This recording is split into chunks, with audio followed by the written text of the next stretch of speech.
Welcome to the Josh Bolton Show, where we dive into interesting and inspiring conversations. And now, your host, Josh Bolton.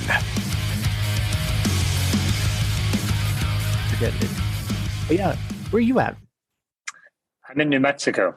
Nice.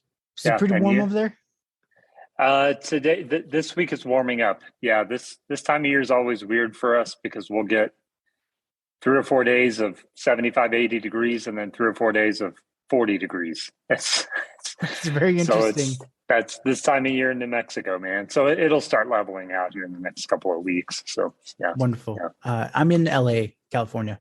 Oh, cool. Yeah. Yeah, you're like 72 degrees every day of the year, pretty much. Pretty much, other than like June to July, then it's just 110. Right. Yeah, very cool. Yeah. Very, very cool. So you specialize in a process for hiring people? Yes. Yeah. So really more from the angle of recruiting the right people for organizations and building and developing from there. And when I say recruiting, sometimes people will get confused and think I work with recruiters. That is not the case. I teach business leaders how to really recruit people, themselves, really. So, yeah. So I want to say, before we get too far into it, can you give everyone a quick introduction of yourself? Yes, I will. I wasn't sure if we'd started yet or not, really. So, yeah. So I'm Mitch Gray, author of How to Hire and Keep Great People, a small business and leadership consultant, personal development coach, and and that's what I do, is teach leaders how to better lead when it comes down to it at the end of the day. So, yeah. 100%.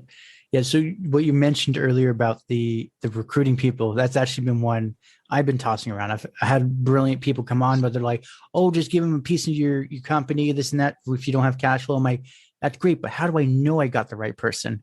And I'm sure now you're the right person to ask that question. Yeah, right. That's like the $64 million question, right? If we could bottle that recipe and sell it, we'd be bazillionaires. Pretty much. Yeah, it's an interesting concept, and it's really a concept that I think people have a desire to hire the right people. Right. The crazy thing is, most people, when they're put in leadership positions, they're never taught how to hire the right people. Who is the right person? I mean, quite frankly, people aren't even taught how to lead. They're just kind of put into a position for a variety of reasons. And so really the place I like to start is very simply. I try and keep things simple. And that is, number one, who do you want around you? What type of people do you want to make up your team? What type of people do you want representing your organization? And so everything that I teach is based on human behavior, not so much can this person get the job done, but more so, what is this person bringing to the table from a personality standpoint, from an energy standpoint, from a presence standpoint? And then you begin worrying about, can this person get the job done? And if you can start there and begin looking at people from that perspective, it really helps you align with your question. How do you find the right people? You look for great people. Like that's the right. Simple answer. And so I like to play a game. It's really, I took it from, marketing companies. Develop your perfect teammate persona. Okay. What kind of presence does that person bring? What kind of hobbies do they have? Where do they drink coffee? What kind of books do they read? What kind of movies do they love? What kind of life have they lived? And if you can develop your kind of perfect teammate persona, what you're really going to do is give yourself a really nice foundation to begin your search. Most people are hiring based on the strategy of gambling. They just throw it out there and hope they get something good. And that just doesn't work. It just doesn't work. So keep it simple. Figure out your hiring, your perfect teammate persona. Figure out who you really want surrounding you and representing your organization, and you'll be well on your way to finding people. Yeah. So would it be, let's say I'm looking for like an assistant, but also like a second in command? Mm-hmm. Would I be modeled off me, or kind of like the opposite of me? because I would need, let's say hypothetically, I need someone more detail oriented, more good with tedious things. I'm more big picture, spontaneous. So would it be like I look in opposite places? I normally would go to a coffee shop. That person might be like a library. Potentially, and I wouldn't necessarily view it as I'm looking for opposite of me. I would just view it as, where do great people exist?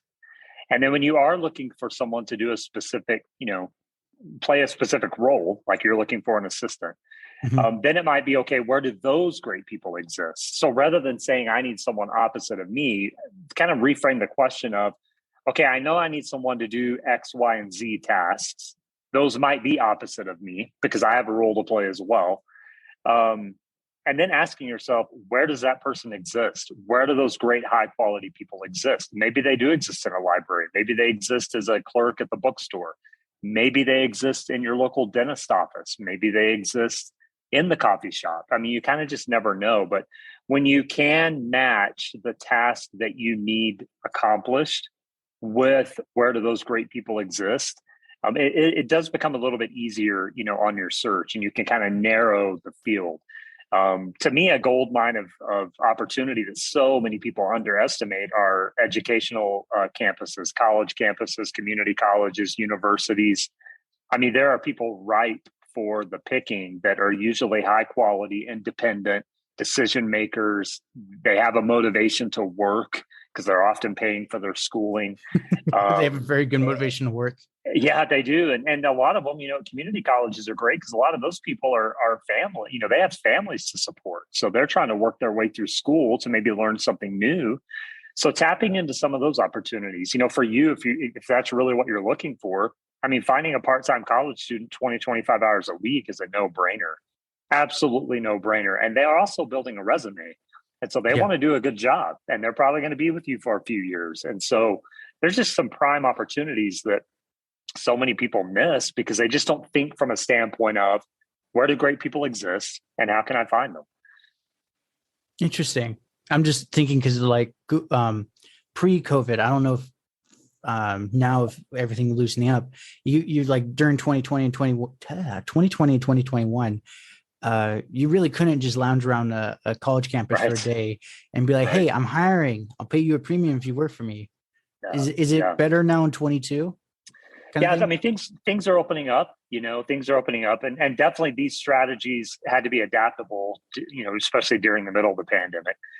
But really, social media can be a platform that's a little more opportunistic than people think, from the standpoint of there are so many hashtags and different things to follow, that you could kind of be looking from a standpoint of, okay, what content are people putting out? If you followed the hashtag, coffee shop or whatever, I don't know, I'm just throwing that out there. Right. But if you think you can find great people at a coffee shop or a bookstore, and you follow those hashtags or any of those pages, and then you can kind of see what content people are pulling up, because that question often comes up as well from hiring remote workers. A lot of people are hiring down that avenue rather than kind of the traditional role. So how do you use these strategies in hiring remote workers? Well, again, you just go to where the great people are.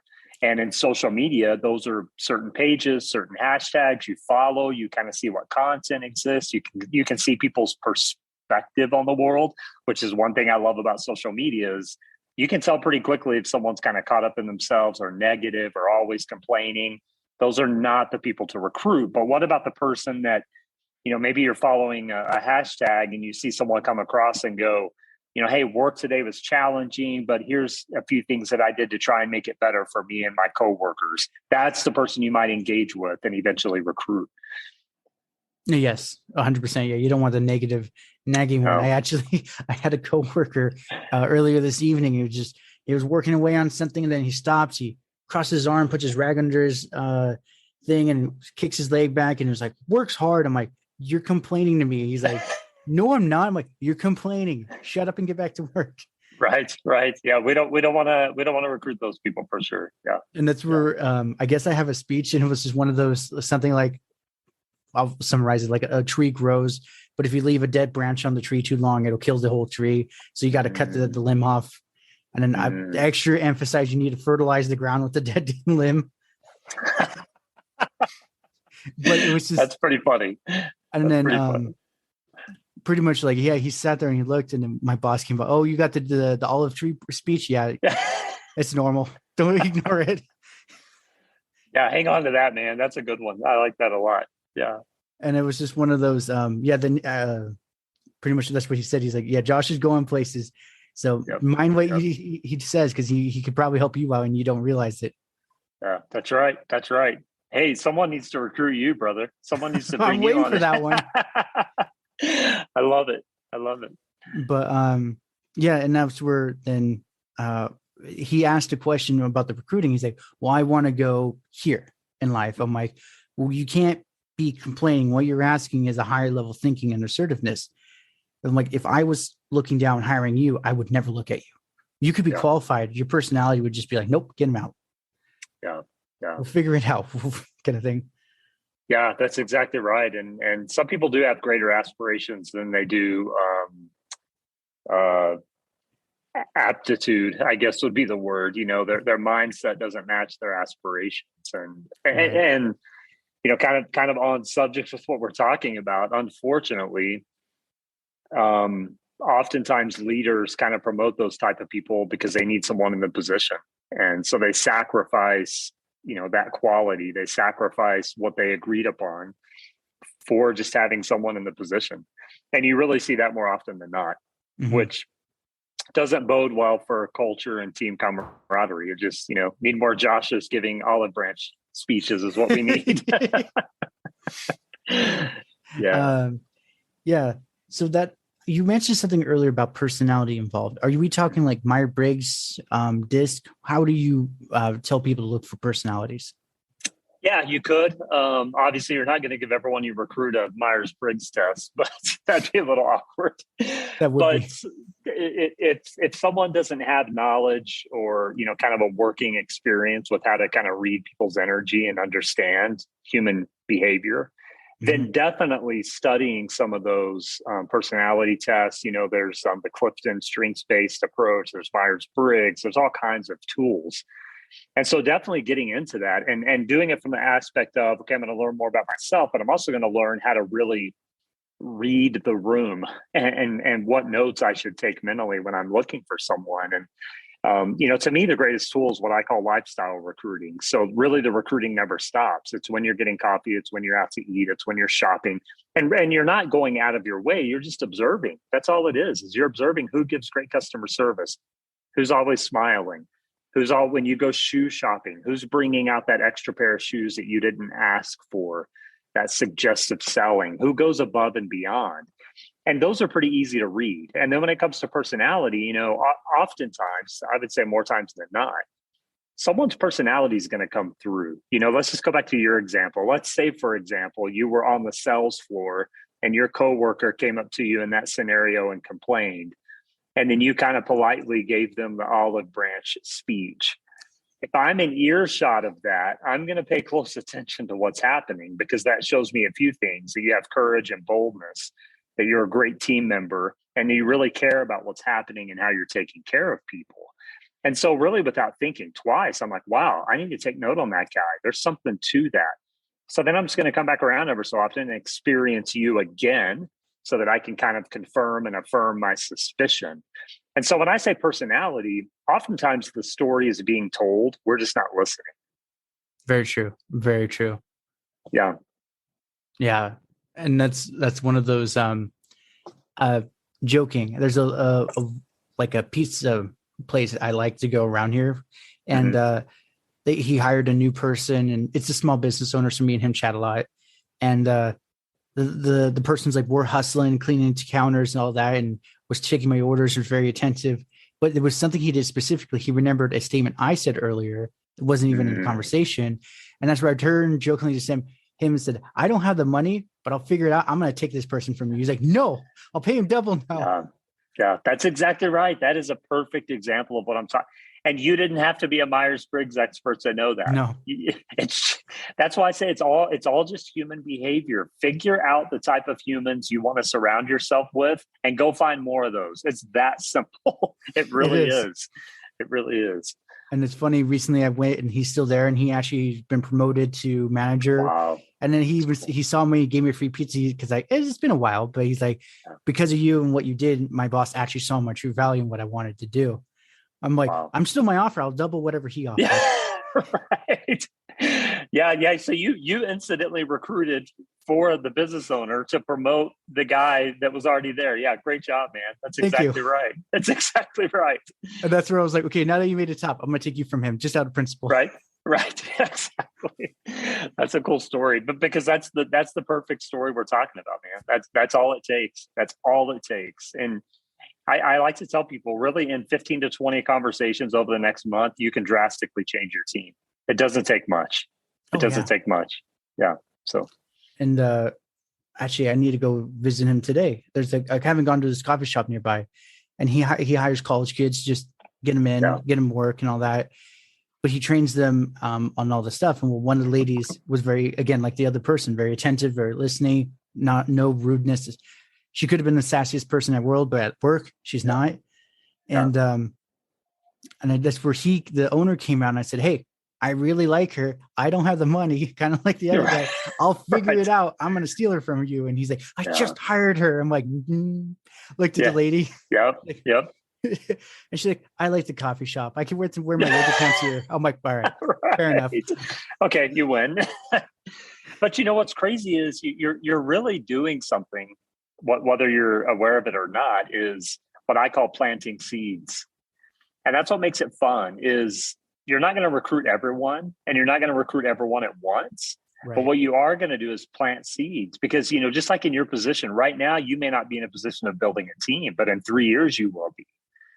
And in 5 years you will be. And so you're just planting those seeds that I'm a little bit old school, so I still use the word Rolodex, which for people that don't know what a Rolodex is, it's literally a plastic box with file cards in it that we used to use back in the day to keep track of people.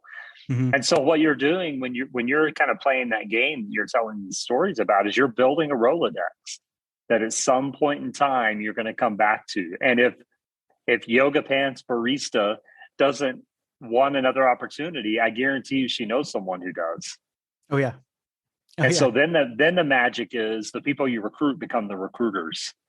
And so you're just constantly planting those seeds. And when you can do that over time, building a team becomes the least of your worries because you've put in the investment of planting those seeds. So good job, man. Yeah, it's gonna pay forward to you, I promise. Yeah. Yeah. I've just always been that way. I've never realized, now that you explain it, I've just, especially talking to awesome business guys like you and on the show, I've just become more business savvy. I can actually ask high level questions of the owner. And and then it's one of them being, because the coffee shop owner, during the lockdowns of 2020, I was still working. So I would just go get coffee on my days off. Yeah. And I told him, hey, so how are you doing with coffee going to the moon, essentially? And he's like, not good, not at all. Right. And so then me and him were just chatting, and the lady in the back kind of asked him, wait, you never talk about shop like that with customers. He's like, oh yeah, he's different. He's like that weird little asterisk. I say, if this happens, then you may be able to. He's that weird asterisk one.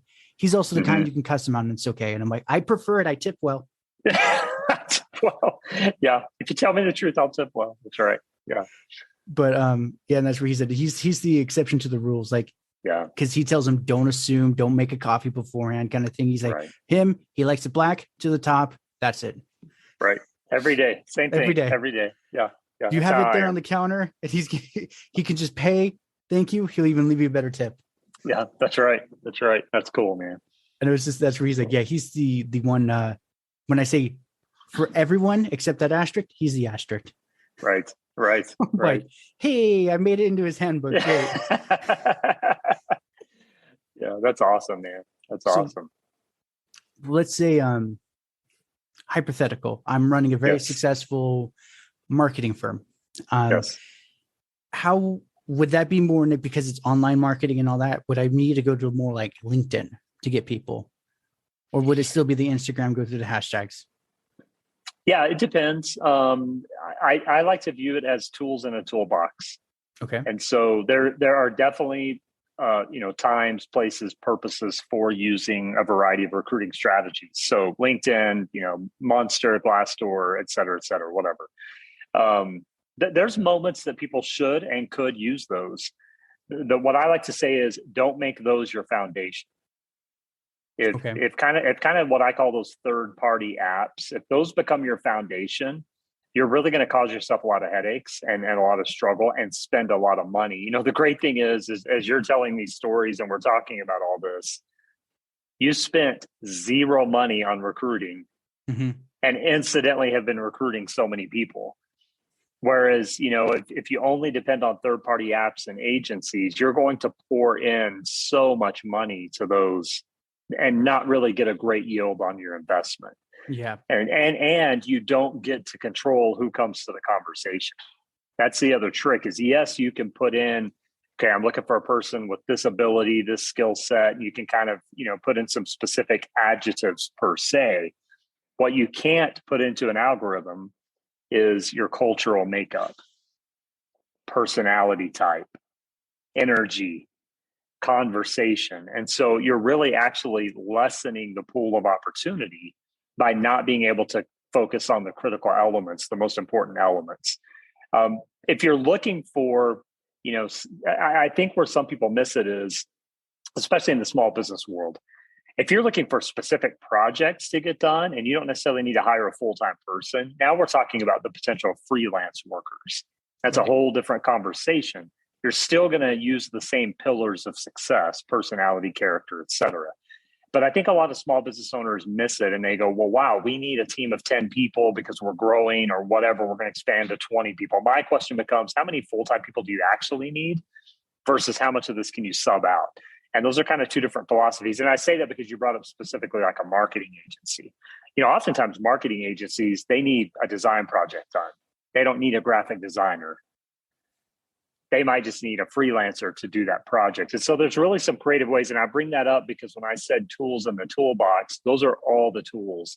If you need a screwdriver, get the right screwdriver.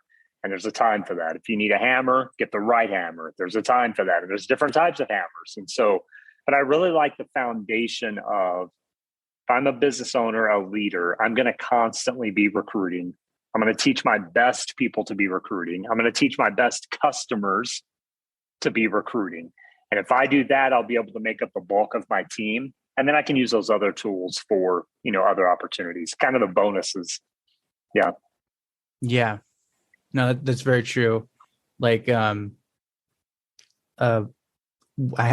recently acquired a podcasting client and just one of those, he's like, hey, so where did you do this? I'm like, honestly, 90% of what I did, I just paid someone on Fiverr to figure it out. That's exactly right. It's exactly right. It's more cost effective for you and it's more time effective. It's exactly right. And that's where the person, I just told him, like, here's the people I went to. Here's a list of them. I haven't talked to them in 2 years, so they might be like, okay, maybe we know that name. Yeah. Yeah. Well, and talking about recruiting. I have quite a few friends that use freelancers like on Fiverr and stuff. Mm-hmm. And if you use them a couple of times and they do a great job, and then the moment comes, like say your podcast grows and you need someone working for you 20 hours a week to help with podcast, you already have a history with that person and you know the work they've done. And so there's a potential opportunity there. And so it's really just kind of opening your eyes and your mind to what opportunities already exist and stepping into those. And so, and freelance opportunities like Fiverr, those are great tools to have. Yeah. Very efficient. Usually, sometimes not so much, but usually. Yeah. I would say at least 8 out of 10 times it works in your favor. I want to say recently, especially on TikTok, they're like, oh, there's a great thing called like drop work and you just automate it and it just goes to this poor guy in the Philippines for $1 and you just get to keep the top half. And it's like, yeah, but then you don't get to control the quality, the customer experience and all that. Yeah, you've really got to decide where your integrity is going to lie, you know, with who you're going to partner with and the quality of your work. And if you don't have that integrity line drawn, then you can get sucked into some opportunities that aren't great for you or for the other person on the other end. And that was one of those, one of my coworkers, he saw that TikTok and he's like, I should do that. I'll make like an extra 1,000 a week. I'm like, for about the first 2 months. Right. And then all of a sudden customers are like, this is crap. Yeah, that's right. It's not sustainable. It is not sustainable. No. And then he just sat there. He's like, really? I'm like, word of mouth still spreads like crazy. And it's not just social media. Like if the customer has a terrible experience or you didn't deliver what you promised, they ask for a horse and you for some reason give them a unicorn farting rainbows, they're going to be upset, impressed by the art, but upset. Right. That's exactly right. Yep. That's exactly right. And that's where he just sat there. And I'm like, when you go into business, you have to be very strategic what you do. And I said, that's where the passion comes into play. Because if you're passionate, you don't mind doing extra. Right. Right. Yeah. That's that integrity piece, right? You've got to decide what you're going to be about and be about it. Mm-hmm. Do I only got you for 30 or an hour? It's up to you, brother. I can converse for as long as you want. Not over an hour though. An hour and 1 minute. Right. So what are some other strategies? Let's say I recently hired you as a client. What would be some other things you'd go over now with me? The first piece I always start with is internal reflection as a leader. In other words, in dealing with small business leaders, especially, they become very distracted. There's a lot of fires that are burning and they feel like they have to put them all out. And so it's really, in fact, I was visiting with a client just yesterday about this exact subject because he's kind of in the middle of it, and it's the example I gave him was it's like juggling. And if people don't know how to juggle, pick up a book on juggling. It's a great skill to learn. But when you're juggling, say 3 balls, the first mistake that you don't make is staring at one of the balls. Because if you only stare at one of the 3 balls, you lose perspective on the other 2 and your hand-eye coordination goes out the window. So really the art to juggling is you look through the balls, past the balls. You don't focus on what you're actually juggling. And as a leader, that becomes a critical piece that you lift your eyes past and have a larger vision at play. Because when you can have that larger vision, then you get to really start focusing in on and kind of working backwards, as many people say, on how we make that vision come to life. That takes a lot of internal reflection. That integrity, what are you going to be about? What's your foundation? What are your kind of pillars of your organization? What do you want to kind of stand for? What outside of your brand is the follow-up to your foundation. What do you really want the experience to be? What impact do you want to have? And then as a leader, are you really ready to relinquish control and build a team that can operate on their own, that actually doesn't need you around? Because that is the ultimate of great leadership, is your team actually performs as good or better when you're not in the picture. And I like to say you want to build a team of entrepreneurs, independent thinkers that take initiative, that can make decisions, that don't have to ask your permission. You want to create that space of permission. The challenge to that conversation is so many leaders have really, especially if they're a small business owner, they've invested often their life savings, they've kind of poured their blood, sweat and tears into this project, this business. And so for them to relinquish control isn't just an act. It is actually like, a ceremony of sacrifice that they're letting go of and letting someone else take ownership. But that is the only path to sustainable success, because you cannot do it on your own. And so that's really the foundational conversation is, what do you want out of this working partnership? If someone hired me to work with me, what do you want to get out of this? What's the end result you're looking for? What have your experiences been up until now? What would you like your experiences to be going forward? And the last question is, what are you really ready to give up, to shift, to change? Because all this other stuff, you can recruit the greatest people, you can set up the best systems. If as a leader, you are not ready to make those changes, everything else is futile. It doesn't matter. And I've seen it time and time again. They'll recruit great people only to have them leave a few months later. They'll put in and implement great systems only to not be using them months later because they weren't ready for that internal shift. And that is the most critical piece of this whole conversation. And then from there, it just depends on, the organization. Some organizations have a great team. They don't have great systems. Some are vice versa. Some don't have either. Some have great systems that they created 30 years ago and they're sitting in the handbook and they never use. Some people are needing to work on customer service. And so, it just kind of depends on the business. But the one thing I've learned over the years is it always begins with the leadership and where they are willing to walk or where they are willing to not walk. And that really deciphers, kind of what direction to go. Oh, 100%. And it's one of those, the same person that was asking about the fiber thing. I told him, I said, I'm like, I prefer trees. It's easier for people to understand. I said, do you see a tree that has multiple trunks? And he's like, no, it's usually one. And I'm like, and it usually looks like this. I said, and he's like, yeah. I said, think of that as a human, your leader holding up the whole organization. I'm like, you have to be willing to do a lot of things and bear a lot of burdens. But ultimately, as the tree grows, the branches grow out, which is your manager and their teams and their teams. Mm-hmm. And you just are ultimately the one having to sit there and just be like, okay, switch this, change that kind of thing. Yeah. Yeah. And it's, it is a burden, it's, in fact, I use that phrase quite often, that leadership is a burden. And it's not a negative connotation. It's heavy. It's really heavy. And so, and for many people, they thrive under that burden and learn to make that burden a partner of motivation. Mm-hmm. The difference is great leaders understand that. Leaders that get, ultimately burned out, stressed out, and kind of have to make a shift are the ones that are allowing that burden to kind of crush them. But I wouldn't even really call them leaders. There's a big difference in, we used to say back in the day, are you a leader or are you a manager? Yes, it's still said. And the argument could be made: a great manager is a leader. So it's kind of an idea of language there. But at the same point, it makes a lot of sense. Are you someone that's actually empowering others, or are you someone that's just making sure the checklist gets done? Those are two very different approaches, and that's exactly what you're alluding to with your tree analogy. It's especially when you're an owner, that's a whole different burden. And it does, you have to take it seriously because you are all of a sudden responsible for, a lot of things, but at the same time, it's a privilege because you've opted in. And that's, sometimes you have to have that conversation with small business owners, especially, is, hey, you opted into this.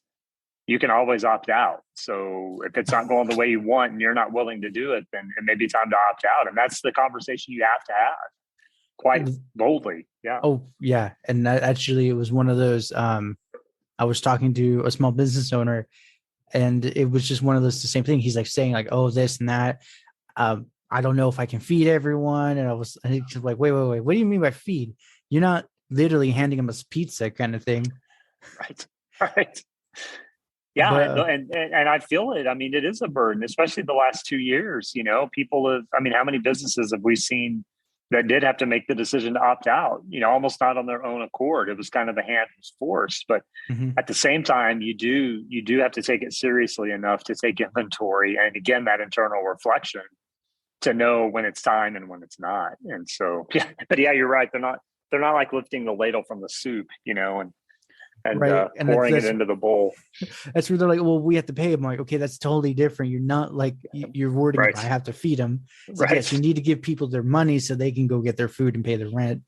But I'm like, the way he phrased it, he's like, I'm ultimately the only success or failure for these people. And I'm like, I'm sorry to say this. It sucks. They might have to go get unemployment for a month or two, but they can go get another job. You're the one that's screwed.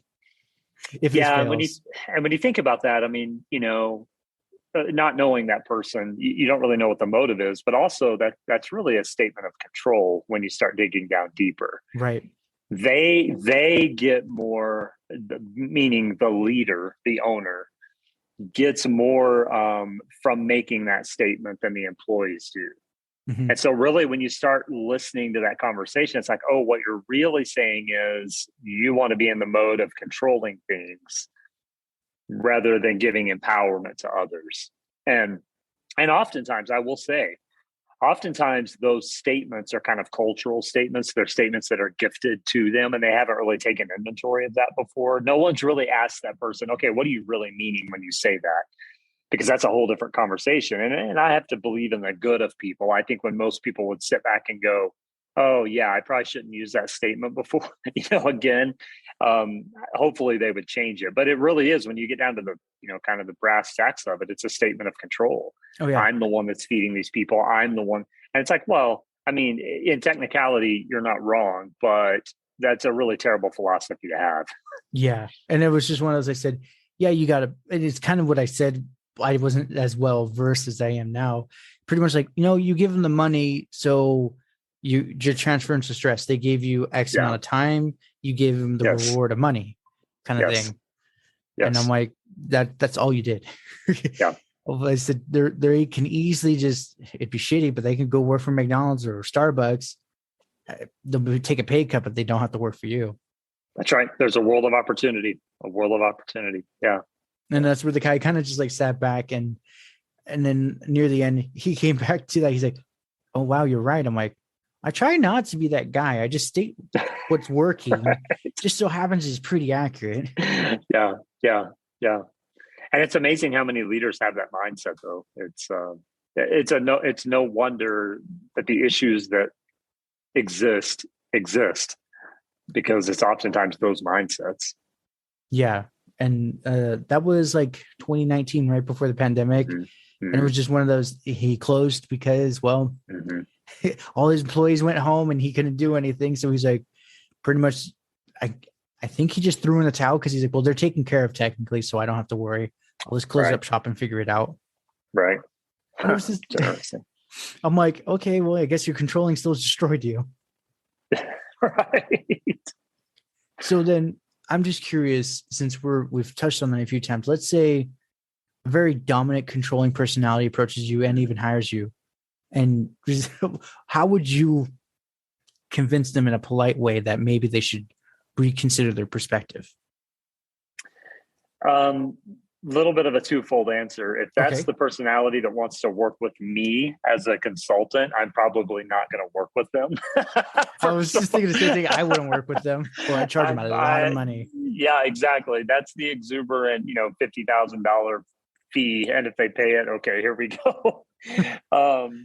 Yeah, it's, because I really believe in alignment. And so kind of jokingly, I'm selective in those areas. I want to work with people that, as far as I can tell, have the open-mindedness to take what we're going to give them to heart. Conversely, let's just play out the scenario, right? Because a lot of people do work for those people. It's going to be a lot of one-on-one time. Me working with their team at that point is futile, kind of like I talked about earlier. Mm-hmm. If we can identify that there's that domineering, kind of aggressive, even passive aggressive leadership in play, then it really becomes a lot of personal development work. And quite frankly, that's what most of my work becomes, is really giving them the opportunity and safe space to have a lot of these hard conversations. It also becomes showing them the power of feedback from others, which is often a very difficult task because they want that control. They may have that domineering perspective. And so giving them feedback from their employees can oftentimes become kind of a wound, kind of a sore spot. So it's really taking that feedback and showing them the power that can lie within that feedback. And your hope is that if you can show them the power and the opportunity that lies within that feedback for growth and success, that they value that enough that the shift can happen. And so really it is what I like to call placing them in front of the mirror and getting them used to their own reflection. Yeah. Now, not an easy task, but that really is the only path toward tearing down some of those barriers and walls. And the other thing people don't realize is oftentimes that avoidance of their own shadow or reflection is caused by other personal challenges, issues, barriers, upbringing. I'm especially in male leaders, I've seen this often, that have that type of attitude we're talking about. They may have had a father who was abusive or, whatever. And so a lot of times you're all of a sudden drawing all these connective points that you have to dig into. You don't have a choice. And so for a consultant that isn't prepared for that, it's a little bit more difficult. Fortunately, I've spent so many years doing so many things and have so many experiences that's kind of my wheelhouse. But you really do have to dig into that, because if you don't, again, everything else you're going to set up will not work. It just won't work. And so that's also why laughingly I said that's, those clients are difficult to work with, because if they're not ready to change, all the money in the world isn't worth that. It just doesn't work. So yeah, it's a choice. It really is a choice. And it's kind of what I was thinking you were going to do anyways. It's funny how you're explaining the mirror thing. I have a story I like. I used to work security at a truck gate, and I would let truckers in and all that. Well, I was a grossly underpaid clerk essentially, but with hindsight, I'm like, damn, I should have just gone somewhere else. But it was just one of those. This one guy honestly looked like he was broke, tattered up, like flannel shirts, pants, beaten up like Ford Ranger from the 80s. And it was just me and him would always chat, and I knew he was a high person within the company. I just didn't know how high. And at a certain point, he came up. It was a little busier day, a lot of trucks. Me being observant, I would see people come in, and I noticed this one guy every day, Hell's Gate tattoo, fire and demon spawn coming out of it. And he just pretty much saying, "Oh, I wish I broke my leg so I could be home for 6 months instead of working one day here." And I was just like, interesting, Mr. Hellgate demon spawn guy said that, but all right, whatever. And then the high profile guy came, and he's like, "Hey, you're a very observant guy. What's wrong with my this warehouse is my baby. It's what made me get to where I'm at." And I asked a few questions. I said, "Oh, yeah, that guy with the tattoo on his neck?" And he's like, "Yeah, Chuck." I'm like, "Yeah, Chuck just really wanted to break his leg and never come back here, essentially." And so I just pretty much said, I gave him some tips. I said, if I was working for you, I said, I'm assuming back in like the late 80s, early 90s, when you were still a manager, you were the cool manager. You would applaud everyone. You'd buy them food and all that and soda on the house kind of thing and bonuses. He's like, yeah. I'm like, that's not going on here. I said, I'm like, it's silly to say. I'm like, can you afford to give like $500 up for the week for the next month? I said, I know you're a man that makes a lot of money. He's like, oh yeah, that's like 2 steak dinners. I'm like, well, I don't know where you go for 2 steak dinners for $250 a shop, and I want to try your paying though. Right. But so essentially I told him W2 workers, $100 is game changer. Sad to say, but it is. Yeah. Give him $100 for Amazon or groceries or whatever. And suddenly it would just because he was using a temporary work site, like a temporary worker company. Yeah. Which is another one. I said, hey, I get it. Warehouse is a high turnover rate. You need bodies quickly, but maybe you should vet them a little more. Mm-hmm. And it was just one of those, it got to the point that pretty much we 180'd it for math's sake. He was doing like 2,000 packages an hour.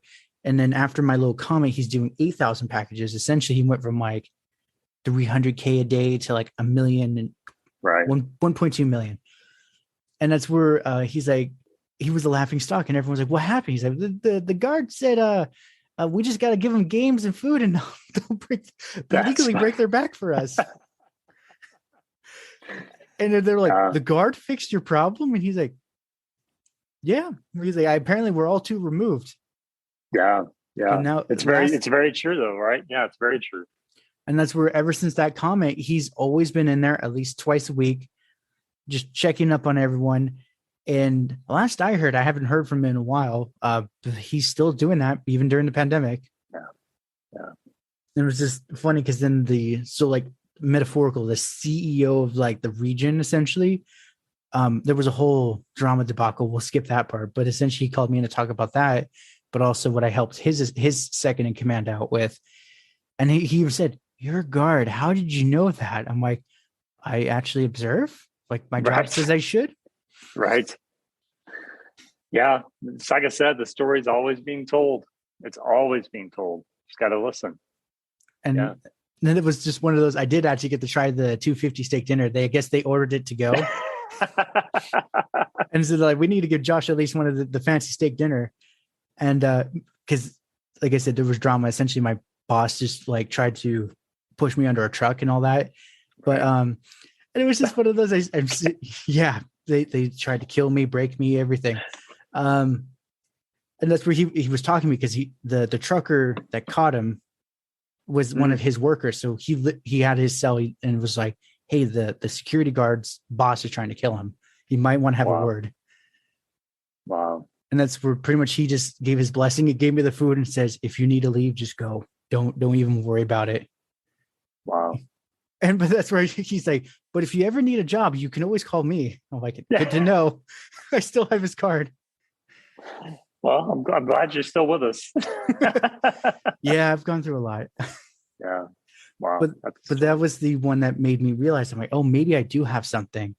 Right. And because the one guy that asked me the question, like, pulled out his checkbook, personal check, how much do you want? And I'm like, 10 grand kind of thing. Yeah. It only was like 5 minutes, $10,000. He wrote the check and everything, and he handed it to me, and I was like, that's it? That's too easy. Right. Yeah. So, but that was the one. He's like, no, you that knowledge was good. You made me a lot of money. And that's where, like, it kind of that point, I'm like, but you could have avoided this by hiring the right people. Yeah, it's very true. It's very true. But you're exactly right. Observing that and then responding to it. And people often respond. They just don't respond in the way that's the healthiest, because he could have just kept firing people and bringing new people on, especially if he was using a temp agency. Mm-hmm. That's the easy way to go about it. So that's cool, man. That's cool. Well, and that's what I told him. I said, just set up, well, kind of like what you're teaching me today. I indirectly was saying, I'm like, it doesn't have to be you, but give your standards to your supervisor and be like, yes, the temp agency sent us, but see if they match this. If they don't, let them work a week or two, but send them on their way, kind of thing. Right. It's exactly right. Yeah. Yeah. See, you're good at this stuff, man. I just needed someone like you to be like, okay, you're good. But here's some details, though. You're good at this stuff. Yeah. Thank you. This has been awesome. I want to give you a little break before your next one. Where can everyone meet you at? Well, first of all, hang on, I have my 3. Other than work, what have you been doing during COVID to keep yourself busy? Ooh, good question. Traveling, I still travel quite a bit. Okay. Whether it's I go to see people or just I love to drive. So I bought a car in right before COVID, actually. And so that was in 2020. So it's about 2 years old. And I already have 50,000 miles on it. So dang. I like to drive. So travel and really just, quite frankly, the last 2 years has been a lot about building business and with the book, I finished the book up and I got it published. So I guess I unfortunately have to say it's been a lot about work, but I do love traveling and camping and hiking and getting outdoors. Kind of keeps me sane. So yeah. Yes. Yeah. I love going outdoors. I haven't been driving lately because gas prices, though. Well, you're in California, man. It's $2 extra on top of everything else. Yeah, that's exactly right.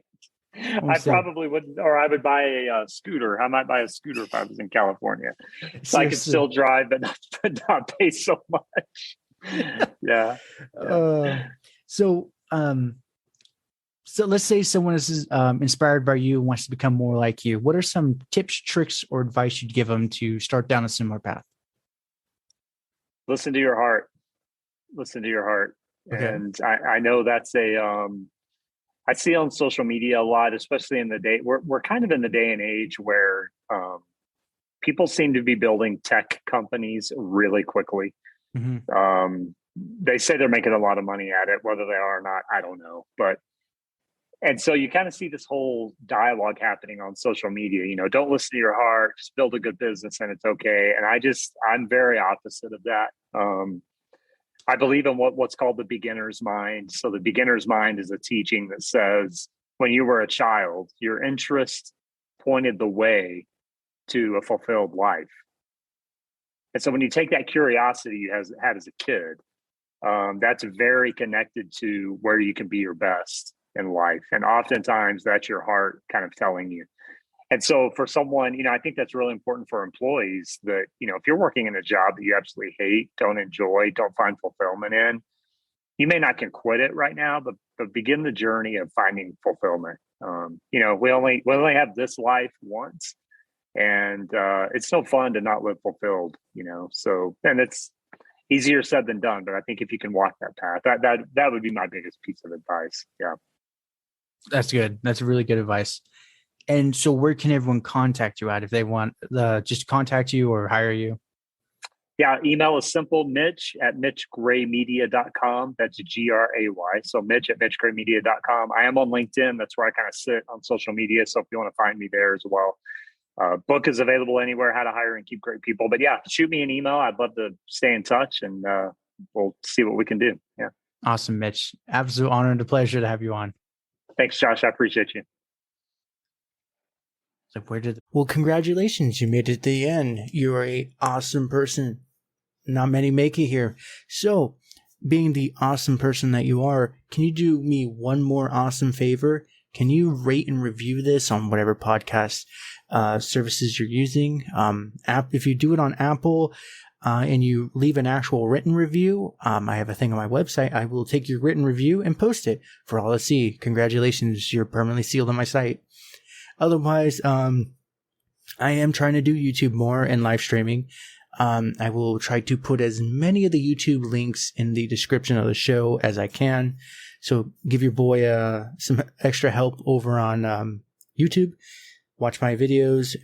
I just mute it and change the channel, change the window or something. But yeah, that's it. Thank you for being awesome, and see you next time.